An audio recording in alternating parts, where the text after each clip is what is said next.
नमस्कार, आप देख रहे हैं इंडिया आज तक .in। शिवपुरी जिले की पोहरी जनपद पंचायत में सरकार के जन कल्याणकारी योजनाओं का लाभ आम जनता तक पहुंचाने के लिए प्रशासन लगातार सक्रिय है। इसी क्रम में जनपद पंचायत पोहरी के मुख्य कार्यपालन अधिकारी ऑफिसर गुर्जर ने इंडिया आज तक .in से विशेष बातचीत में सरकार की योजनाओं और विकास कार्यों को लेकर विस्तार से जानकारी दी। शिवपुरी जिले की पोहरी जनपद पंचायत में केंद्र और मध्य प्रदेश सरकार के विभिन्न जन कल्याणकारी योजनाओं का लाभ पात्र हितग्राहियों तक पहुंचाने के लिए लगातार प्रयास किए जा रहे हैं। विशेष बातचीत में जनपद पंचायत पोहरी के मुख्य कार्यपालन अधिकारी ऑफिसर गुर्जर ने बताया है कि उनकी पहली प्राथमिकता है कि शासन की प्रत्येक योजनाओं का लाभ समय पर और पारदर्शी तरीके से पात्र लोगों तक पहुंचे। उन्होंने कहा कि शासन की मंशा के अनुरूप हर पात्र परिवार तक योजनाओं का लाभ पहुंचाने के लिए अधिकारी और कर्मचारी पूरी जिम्मेदारी के साथ कार्य कर रहे हैं। किसी भी पात्र व्यक्ति को योजनाओं से वंचित नहीं रहने दिया जाएगा।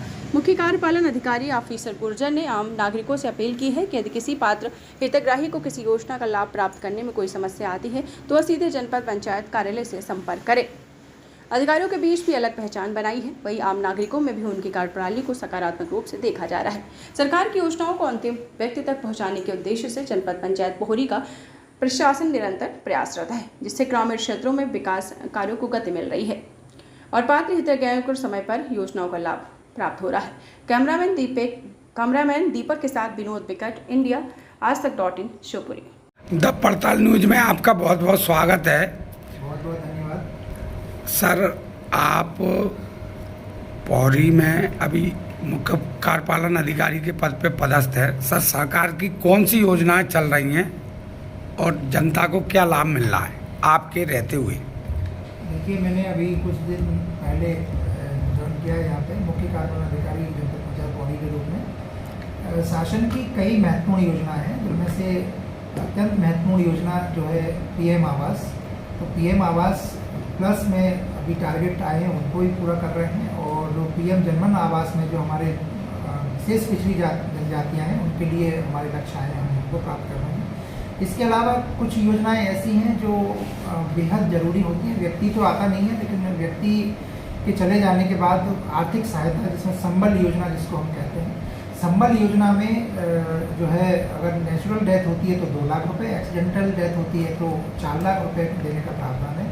उसका हमने काफ़ी प्रचार किया है और संबल 2.0 में हमने पंजीयन अच्छी संख्या में कराए हैं, जो भी पात्र व्यक्ति हैं उनके। और इसके अलावा जो योजना है वृद्धा पेंशन, हमारे वृद्ध, हमारे जो पालक माता पिता जैसे हैं, हमारे वृद्ध लोग हैं, उनको समय से जैसे ही वो 60 वर्ष के होते हैं और जो पात्र व्यक्ति हैं BPL धारी हैं, उनको तत्काल हम पेंशन स्वीकृत कराने का काम कर रहे हैं। अभी हाल ही में मैंने लगभग 300 लोगों की पेंशन स्वीकृत कराई है।